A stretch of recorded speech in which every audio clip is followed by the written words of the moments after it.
Então, muito bom dia. Edição matinal, diária, portanto, da Cor do Dinheiro. E isto é o dia 8 de outubro do ano da graça de 2018. E isto que você ouve aqui é o barulho dos aviões a sobrevoarem este corredor de aproximação ao aeroporto da Portela. Perdão, aeroporto Humberto Delgado. Olha, o que é que eu tenho para si hoje? Uma série de coisas. Tive que cortar mais uma série de itens aqui na agenda, o que é um sinal de que eu, como, às vezes explico aos meus espectadores que tenho como preocupação fazer comentários sobre a atualidade, mas quando me perguntam como é que eu encontro tantas coisas da atualidade, é tão simples, há tanta coisa má que se passa em Portugal, que a gente não pode, tem que selecionar o que é mais mau, perdoem-me a expressão. Bom, eu gostava de começar hoje por um voto de pesar pela morte da doutora Odete Ferreira. Aqueles que são mais velhos em Portugal, sei lá, os que cresceram mais na década de 80, sabem muito bem quem esta senhora é. Foi uma das pioneiras na investigação ao tratamento do VIH-Sida, uma senhora que estudou com os melhores lá fora, trabalhou com os melhores lá fora e que fez um trabalho notável, um exemplo de funcionário público em Portugal, que fez um trabalho notável na área da saúde, particularmente nesta área da epidemiologia, assim é que é, nomeadamente nestas questões do VIH-Sida. Doutora Odete Ferreira que nos deixa, mas deixa um trabalho brutal e monumental atrás dela, o que mostra a qualidade dos portugueses excelentíssimos, que é o que ela é. Segunda questão de hoje, Ana Colasso, esqueci-me de trazer a água. A vitória de Jair Bolsonaro na primeira volta, ou no primeiro turno, como eles dizem, lá do outro lado do Atlântico. Bom, há duas coisas que eu gostava de dizer. Eu não morro de amores por Bolsonaro. Já fiz essa declaração aqui, já disse que não votaria nele, já disse que não gosto da forma como ele fala e da forma como ele crispa o Brasil. Até chamei um adjetivo pouco recomendável aqui, que foi objeto de reparo por parte de alguns espectadores. Portanto, eu sou insuspeito para falar de Jair Bolsonaro. Mas há uma coisa que me incomoda profundamente em Portugal. É toda a gente que não está de acordo com alguém achar que aquilo que dizem é que está certo. E há uma coisa que me incomoda ainda mais, que é quando um eleitor decide escolher alguém, que nós nos arvoremos o direito de dizer a esses eleitores que eles não têm razão. Sobretudo quando são a maioria. Isto não é aceitável, não é? Porque as democracias fazem-se de aceitando o voto dos eleitores.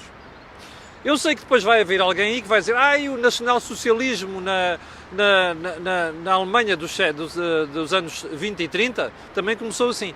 Pois, mas há mecanismos depois do Parlamento para travar isto. E isto leva-me ao terceiro ponto em relação a Jair Bolsonaro.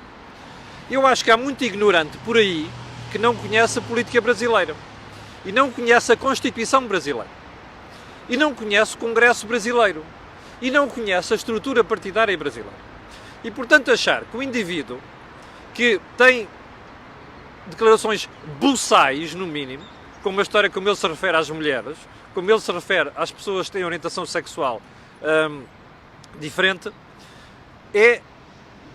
apesar disso tudo, achar que um homem, que se vier a ser eleito para a presidência, vai fazer o que quer, é desconhecer totalmente a realidade brasileira. O partido que o suporta não tem expressão eleitoral digna desse nome e, portanto, o Congresso, tal como acontece nos Estados Unidos, se isso acontecer e se os políticos estiverem à altura, terá todas as condições para travar excessos que Bolsonaro venha a fazer. O mesmo é dizer, ninguém sabe se ele vai ganhar ou não, mas era bom que nós deste lado nos abstivéssemos de fazer considerações de superioridade moral em relação à política brasileira. Bom, então vamos lá à nossa agenda, cujo primeiro ponto tem a ver, outra vez, com a saúde. Fofinhos, imaginem só. Então, meus queridos amigos, há uma máquina para fazer radioterapia para tratar o cancro no Hospital de São João e que está parada há meses. Essa máquina não funciona. E sabe porquê é que essa máquina não funciona? Ou melhor, não está a funcionar? Olhe, por uma razão muito simples. Porque o hospital não pagou o que devia ter pago à instituição que lá a colocou. Você poderá perguntar, bom, mas aqueles tipos do hospital são os malvados. Não, não são. eu continuo a dizer, tenho um respeito enorme, mas enorme, para mim é um exemplo, pelo Hospital de São João e por quem o dirigiu e por quem o dirige. E portanto aqui o problema não é quem dirige o Hospital de São João não quer pagar. O problema aqui é outro. O problema é que o Orçamento do Estado continua a não destinar verbas para os hospitais para fazer face a estas coisas. E portanto, meus queridos fofinhos, que se berravam todos, faziam cordões humanitários e coisas do género à volta de maternidades há 5 anos, agora deviam fazer cordões humanitários à volta do Hospital de São João. Mas isto é que me incomoda em Portugal. É que a gente faz de questões importantes como a saúde um combate eleitoral. E a esquerda que nós temos em Portugal, que é muito má, sobretudo a extrema esquerda, não é? Aquilo dali da esquerda do PS para a esquerda é uma vergonha, é uma desgraça, é useira e vezeira nisto. Quando estão na oposição, fazem oposição e fazem gritaria por tudo e mais alguma coisa. Quando estão no governo, ou os seus estão no governo, ignoram estas coisas.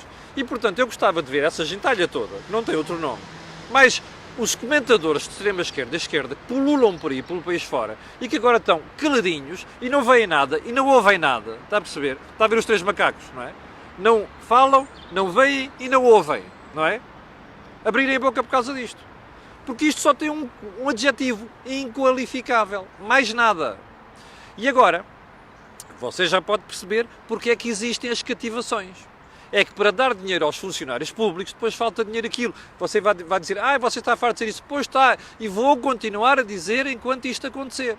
Percebe? Porque não é aceitável que um hospital não possa utilizar uma máquina para tratar doentes com cancro, que é para o Sr. Primeiro-Ministro e o Ministro das Finanças fazerem brilharetes a darem dinheiro à função pública, dinheiro que não têm, como nós vamos ver a seguir. Esse dinheiro não existe. Isto é uma ficção. Estamos a contar uma história. E, portanto, isto não é aceitável sob qualquer ponto de vista. E não me venham com tretas e dizer que não sei que o dinheiro está a caminho, o dinheiro não está a caminho. É como a história que já lhe contei aqui do concurso para a construção da ala pediátrica oncológica do Hospital de São João. Que não sei o quê, já veio o dinheiro. Não veio dinheiro nenhum. Abriu-se foi o concurso para apresentar projeto. Está a perceber? E isto vai-se arrastando, vai-se arrastar para 2019 e eu vou apostar aqui consigo, vai-se arrastar para a próxima legislatura. O que é uma vergonha para o atual titular do Ministério da Saúde e é uma vergonha para o Sr. Primeiro-Ministro e para o Ministro das Finanças.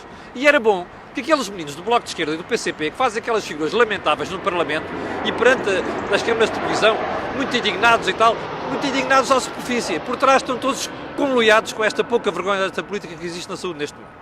Bom, então vamos lá para o segundo ponto. Há uma série de espectadores que já me perguntaram porque é que eu ainda não comentei aquelas acusações que pendem sobre Cristiano Ronaldo.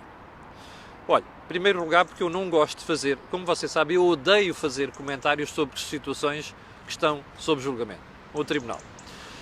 Não quer dizer que não os faça, mas faço sempre em situações extremas.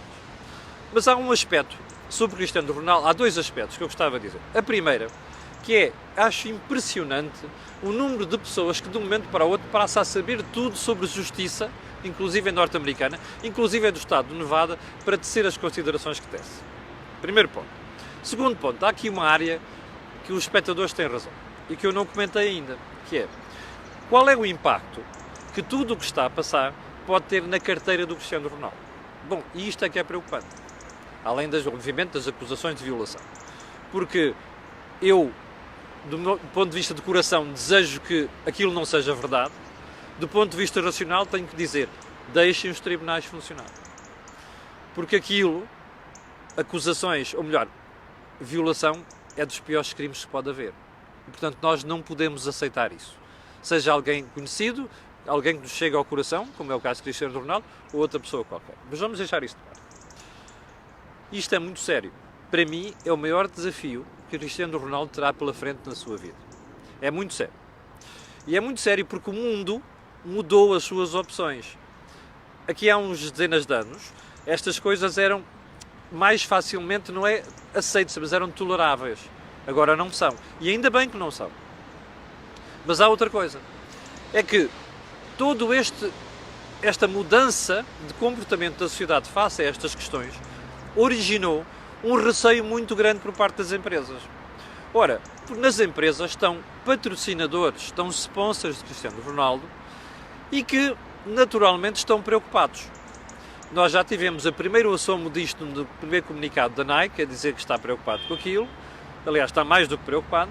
Já tivemos o primeiro assomo desta realidade com a decisão da EA Sports, entretanto revista, de tirar Cristiano Ronaldo, o jogo com o Cristiano Ronaldo, do seu site, mas isto pode não ficar por aqui. E pode não ficar por aqui, porque a justiça americana é terrível nesse aspecto. E porque a mediatização destes casos, imagina a seguinte situação, você passa a ter o julgamento ou o que for transmitido nos principais canais de televisão norte-americanos. Ora, isto, o impacto, o populismo, o justicialismo vai ser brutal. E aqui o problema vai pender para as empresas. E portanto, eu suspeito, todos nós sabemos que Cristiano Ronaldo é bilionário, mas eu suspeito que esta é a parte que pode doer bastante àquilo que se venha a passar nos próximos tempos com o Cristiano Ronaldo. Mas como eu dizia há bocadinho, não vale a pena estarmos a antecipar a questões da justiça, vale a pena analisar estes aspectos e esperar para ver aquilo que vai acontecer. Bom, terceiro ponto, é a história outra vez dos dinheiros do Estado. Eu dizia-lhe há bocadinho que o Governo não tem dinheiro para dar o que está a dar à função pública. Então vamos lá ver. No fim de semana tivemos dois sujeitos da política portuguesa a falarem sobre isto. Sujeito número 1, sujeito, portuguesmente falar, Mário Centeno, Ministro das Finanças. Dr. Mário Centeno veio dizer numa entrevista ao público, aliás, ele nos últimos tempos tem-se desdobrado em entrevistas, a dizer que tem 800 milhões de euros para entregar à função pública. Tem 750 milhões de atualização da progressão das carreiras e tem 50 milhões que estão ali vivos em dinheiro, que é para entregar. Pois eu vou-lhe dizer que ele não tem este dinheiro, ok? E não tem este dinheiro porquê? Olha, por causa dos avisos que nós vimos na semana passada a fazer. Por parte da UTAU, que diz que se a despesa continuar a crescer ao ritmo que está a crescer, nem sequer a previsão para o orçamento de 2018 vai chegar, como o mesmo pode suceder em 2019. A creche de 2019 tem uma série de riscos. Já lhe falei aqui do dinheiro que vai ter que ser colocado no novo banco. Você dirá, é do fundo de compensação, de resolução. Meus amigos, vamos lá ver se a gente acaba com as ficções. O dinheiro do Estado é um bolo. Nós podemos meter numa gaveta uma coisa, meter no armário a outra e dizer assim, não, isto é daqui, isto é dali. É tudo a mesma coisa. É tudo o dinheiro do contribuinte. Está a perceber? Portanto, quando nos vêm contar estas histórias, desculpe lá, é bullshit. É treta. Bem, segundo ponto. Nós temos sinais cada vez mais evidentes que as coisas podem correr menos bem em 2019 e 2020. Portanto, o que nós estamos aqui a dizer é que vamos subir remunerações no Estado, seja por via das progressões, seja por via desta atribuição de dinheiro de forma isolada, dinheiro que nós não sabemos o Estado vai ter. Portanto, dizer à partida, estão aqui 800 milhões para distribuir? Não. Não, estes 800 milhões é uma ficção, não existem. Bom, e você dirá, então e se alguma coisa correr mal? Eu volto à mesma questão. Você acha mesmo que o Tribunal Constitucional, este governo, Dr. Costa, ganha com maioria absoluta? Imagine que ganha com maioria absoluta. E as coisas começam a correr mal. O que é que ele vai fazer? Vai cortar salários? Eu não acredito. Mas, mesmo que o governo decida cortar salários, você acha que o Tribunal Constitucional vai deixar cortar salários? Não, porque o Tribunal Constitucional segue a teoria dos direitos adquiridos. Mesmo que você não tenha dinheiro para pagar os direitos adquiridos. Mas o Tribunal Constitucional, que é feito por um conjunto de pessoas que vêm nos anos 60 e 70, não é? E que pensam com a Constituição, com a cabecinha dos anos 70, coitados, ainda não perceberam que até o clima mudou, não é? Coitados, ainda não perceberam que nem a economia mudou. Eles continuam agarrados a ficções. E, portanto, vão dizer, isto é direito adquirido, vocês não podem fazer nada. Como já disse em acusações anteriores. E, portanto, a questão é, como é que você acha que o Governo vai cobrir este buraco depois? É óbvio, vai subir impostos. Pode a doutora Teodora Cardoso, pode a União Europeia, pode a Comissão Europeia, pode o FMI dizer vocês já estão no limite do aumento dos impostos. Pode a classe média, a partir dos 25 mil euros de rendimento por ano, dizer eu já não posso pagar mais, e eles estão-se a marimbar para isso. Quando for o caso disso, vão subir impostos. E, portanto, está a ver onde é que estão os 800 milhões, não existem. Bom, mas ainda em relação a esta matéria não ficamos por aqui. Porque se formos para o quarto ponto, você tem uma surpresa. E qual é essa surpresa? Olha, eu já lhe vou explicar. Como sabe, 750 milhões são da progressão das carreiras. Já sabia que ia acontecer. Já sabia há meses. Bom, mas agora o Dr. Mário Centeno desencantou mais 50 milhões. Eles não existem. Nunca se esqueça do que eu lhe disse agora. Estes 50 milhões não existem. São uma ficção. Só não são uma ficção no seu bolso, como contribuinte. Bom, mas o doutor Centeno diz aos sindicatos assim: meus senhores, como é que vocês querem distribuir este bolito dos 50 milhões de euros? E há aqui várias hipóteses. Eu já lhe falei delas na semana passada. Olha, pegarem quem ganha 600 euros na administração pública e aumentá-los. Pegar em quem ganha menos de 850 euros e dar-lhes também um aumento. Ou então, aumentar a toda a gente. Vamos lá ver. Se fosse para o primeiro caso, daria para aí 50 euros. Se fosse para o segundo caso, daria para aí 20 euros. Se fosse para o terceiro caso, daria 10 euros. Bem, os sindicatos confrontados com esta marmelada diziam o quê?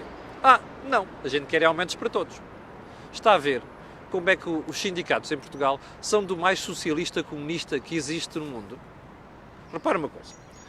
O que os Mários Nogueiras, os João Dias da Silva, os Arménios Carlos e, pelos vistos, a malta da UGT também, portanto, o Carlos Silva leva por tabela aqui, o que esta gentinha toda quer é uma coisa muito simples. É que haja um bodo para os pobres todos. Pobres, obviamente, entre aspas. O que eles estão a dizer é assim: olha, o José, que é um funcionário público exemplar, vai levar o mesmo para a carteira, na carteira para casa, a partir de 2019, que leva o Filipe, que é um calão. Passa a expressão. Está a perceber? Portanto, isto é a tentativa igualitária. E, portanto, nós sabemos pela história recente o que é que aconteceu com regimes e países que apostam em soluções igualitárias, que é a malta desilude-se, não é? A pessoa que é mais produtiva deixa de o ser. Você já percebeu porque é que nós temos uma administração pública tão má em Portugal? E não me venham com tretas, ok? Podem insultar o que quiserem, eu tenho costas largas. Nós temos uma administração pública que é miserável, ok? Em geral. Há ilhas de excelência? Porque ainda continua a haver bons profissionais. Agora, o sistema de estímulo desses profissionais é mau. E por isso é que nós temos uma administração pública má. Porque essa administração pública está exatamente com o mesmo modelo e com o mesmo esquema e com os mesmos cânones que foram ditados pelo Dr. Oliveira Salazar nos anos 60. E isto não é reformável. E não é reformável porque nenhum governo os tem no sítio para pôr os sindicatos na ordem. Está a perceber? Os sindicatos fazem o que querem, como se vê aqui. Ninguém quer distribuir os 50 milhões de euros, que são uma ficção, como já lhe expliquei, de forma justa pelas pessoas, ou seja, pela meritocracia, pela avaliação. Por isso, quando você, cada vez que fala da avaliação, os sindicatos vêm dizer: mas já existe avaliação, já existem modelos de avaliação. Olha uma coisa, se existissem os modelos de avaliação, você acha que haveria sindicatos neste momento a dizer que se deve aumentar os 5 euros a toda a gente, em vez de diferenciar isto por pessoas que são mais produtivas do que outras que são menos produtivas? Não bate a bota com a perdigota, pois não. Então, se isto acontece, é porque não existe qualquer sistema de avaliação efetivo na administração pública em Portugal. Portanto, o que nós estamos a fazer é uma injustiça. E estamos a desencorajar os bons de serem bons. E estamos a encorajar os maus a continuarem a ser maus. Porque eles são igualmente remunerados, estejam num grupo, estejam noutro. Bom, seguindo para mim. O Sr. Primeiro-Ministro foi a Lanzarote. Esta é a parte que tenho que ter mais cuidado, que as pessoas não pensarem que isto são críticas pessoais. Porque não são. O Sr. Primeiro-Ministro foi a Lanzarote com o seu colega espanhol, Pedro Sánchez, para comemorar os 20 anos do Nobel a Saramago. Quem me segue há muitos anos sabe que eu não gosto da escrita de Saramago. Não tem nada a ver com o homem, com a pessoa em si. Eu não gosto daquela escrita. E não é que é apenas daquela, não gosto daquela escrita. Algumas pessoas escreviam como ele. Não gosto. E pronto, tenho esse direito. Quanto às opções políticas de Saramago, estamos conversados. Também não gosto, nunca gostei. O indivíduo que vem da área do PC, que quando foi diretor do Diário de Notícias perseguiu os jornalistas, nunca pode merecer a minha consideração. Nunca. E eu não mudo de opinião. E, portanto, não faço cá figuras de deixa-me lá ser politicamente correto. Eu não sou politicamente correto, ok? Esta coluna nunca será politicamente correta. No dia em que tiver que ser, ou deixa de existir. Esta e outras que eu escrevo. Bom, o que é que eu tenho a dizer sobre a visita do Sr. Primeiro-Ministro a Lanzarote? Olha, é que os votos do PCP, pelos mitos, valem muito para o Sr. Primeiro-Ministro. Que eu não percebo porque é que se comemora com uma viagem com o seu conterrâneo de Espanha 20 anos do Nobel. Espera aí, o Nobel é assim uma coisa tão importante que mereça uma viagem destas? Bem, que senão eu arranjo uma porradão de coisas para o Sr. Primeiro-Ministro comemorar. Olha, há poucas semanas morreu uma pessoa que foi uma figura-chave no 25 de novembro. Eu vi o Sr. Primeiro-Ministro elogiar este senhor em público, o militar. Não. Eu vi o Sr. Primeiro-Ministro perguntar ao Ministro da Defesa porque é que foi afastado do Coronel Pipa Amorim, que comandava os comandos, e que elogiou este senhor, que estava a morrer no hospital, e a poucas horas de morrer foi visitado pelo Sr. Presidente da República. Não. Bom, eu vi o Sr. Primeiro-Ministro comemorar os 43 anos do 25 de novembro. Não vi. Então espera aí. Há muitas coisas em Portugal que merecem comemoração. Não vejo o Primeiro-Ministro comemorar isto. Isto não dá votos, não é? Em 2019. Mas ir celebrar os 20 anos do Nobel de Saramago, a Lanzarote, com o Primeiro-Ministro espanhol ao lado, não é? E fazia aquele figuraço todo. Bem, isto se calhar dá uns votos do PCP. O Saramago era do PCP, não é? Bem, está a ver? Está a ver como é que se faz a política portuguesa? Eu suporto tudo, menos hipocrisia, na política. E, sobretudo, incomoda-me que primeiros ministros não elejam coisas verdadeiramente importantes no país para fazer isso, para celebrar.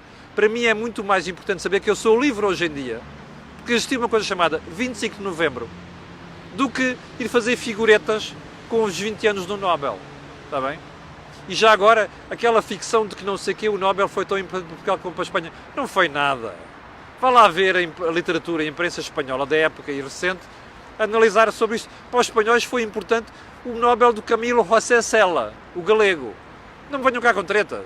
Querem fazer política, façam. Mas não deitem areia para cima dos olhos das pessoas. E, sobretudo, não usem dinheiro de contribuinte para viagens em Lanzarote para fazer a figura de que não sei quem estão a comemorar o Nobel quando estão à procura de votos do PCP.